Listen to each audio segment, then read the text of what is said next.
আসসালামু আলাইকুম, শুভরাত্রি। নিশ্চয়ই সবাই ভালো আছেন, আমিও আলহামদুলিল্লাহ ভালো আছি।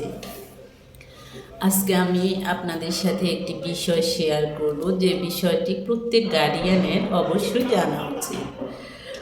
যেমন আমি দেখা যায় যে বিভিন্ন ধরনের বাচ্চা পেয়েছি, বাচ্চা বলতে স্টুডেন্ট পেয়েছি। সেই স্টুডেন্টগুলা দেখা যায় যে মা বাবার কথা শুনে না, কিন্তু আমার কথা শুনে। আমি যা বলি সেটা শুনে, বা আমি বকা দিলেও চুপ থাকে। তখন দেখা যায় যে গার্ডিয়ানরা আমার কাছে অভিযোগ দেয়, বাচ্চারা বাসায় মায়ের কথা শুনে না, বাবার কথা শুনে না, মেজাজ খিটখিটে থাকে।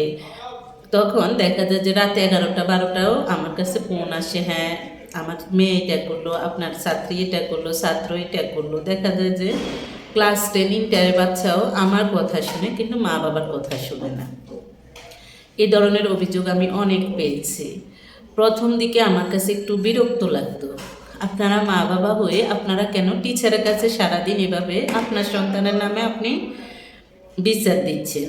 কারণ আমার কাছে থাকে কতক্ষণ, 1-1.5 ঘন্টা বা 2 ঘন্টা ঊর্ধ্বে, সারাদিন তো আপনার কাছে থাকে, তাহলে আপনার কথা কেন শুনে না, আপনার বাসার বিচার আমি কেন করব। এই ধরনের আমি একটু রাগ হতাম, বিরক্ত হতাম। বিরক্ত হয়ে আসলে আমি কিছু গার্ডিয়ানকে একটু কড়া ভাষায় কিছু বলেছি, যার জন্য আসলে আমি এখনও অনুতপ্ত। আমি ওনার সাথে দেখা হওয়ার পর বা ওনাদের সাথে দেখা হওয়ার পর আমি দুঃখ বোধ করছি, বা আসলে আমার ভুল হয়েছে। তখন আসলে আমি বুঝি নেই, অনেক বাচ্চা যে আসলে মা বাবার কথা শুনে না, এটা আমার বোধগম্য ছিল না। আমি জানি যে বাচ্চারা মা বাবার কথাই শুনে বেশি।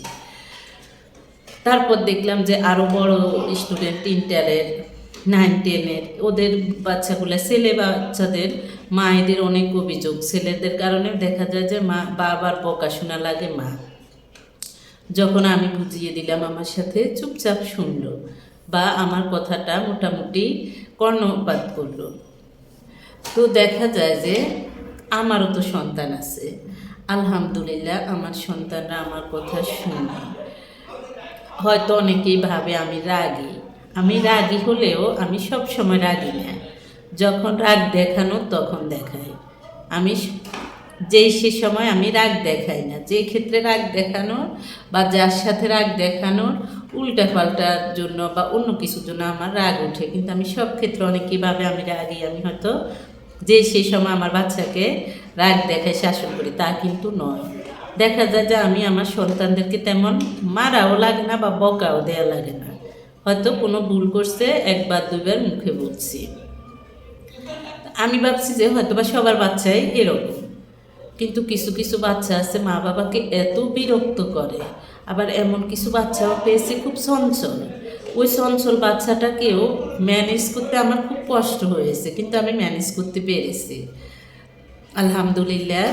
মোটামুটি পরে আমি তাকে শান্ত স্টুডেন্টে রূপান্তর করেছি, কিন্তু প্রথম দিকে আমার খুব কষ্ট হয়েছে।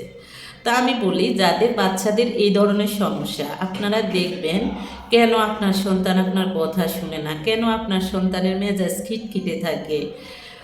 এগুলোর কিছু কারণ থাকে, যে কারণগুলোর কারণে তারা এমন হয়। কারণগুলো হলো, যেমন অতিরিক্ত চিনি জাতীয় খাবার খেলে কিন্তু মেজাজ খিটখিটে হয়। তারপর হলো ভিটামিন ডি এর অভাবেও কিন্তু মেজাজ খিটখিটে হয়। এজন্য রৌদ্রে খেলতে দিবেন, রৌদ্রে দাঁড়াতে দিবেন, বিভিন্ন দিকে হেঁটে যাওয়ার জন্য বলবেন, কারণ রৌদ্রের ভিটামিন ডিটা খুবই পারফেক্ট। তারপর হলো, আপনার সন্তান রাতে কি দেরি করে ঘুমায়, রাতে তাড়াতাড়ি 10টার মধ্যে শুয়ে দিবেন, আবার যেন ভোরে উঠে সেটা খেয়াল করবেন। তারপর হলো, দেখা যায় যে অনেকের বিভিন্ন ধরনের পারিবারিক অশান্তি থাকে, তখন সেক্ষেত্রে বাচ্চার মন ভালো থাকে না, ঘুম হয় না, ব্রেন ফ্রেশ থাকে না, এগুলাও খেয়াল করবেন। তারপর হলো, অনেক বাচ্চাদের মোবাইলের প্রতি অতিরিক্ত আসক্তি, যেমন মোবাইল দেখবে ঠিক আছে, কিন্তু অতিরিক্ত আসক্তি থাকা ভালো না। তারপর হলো, অন্য বাচ্চাদের সাথে দেখা যায় যে খেলার সুযোগ না পেলে অন্য বাচ্চাদের সাথে আপনি খেলতে দিবেন।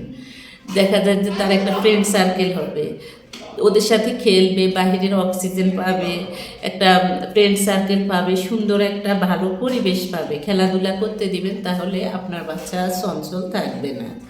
আল্লাহ হাফেজ।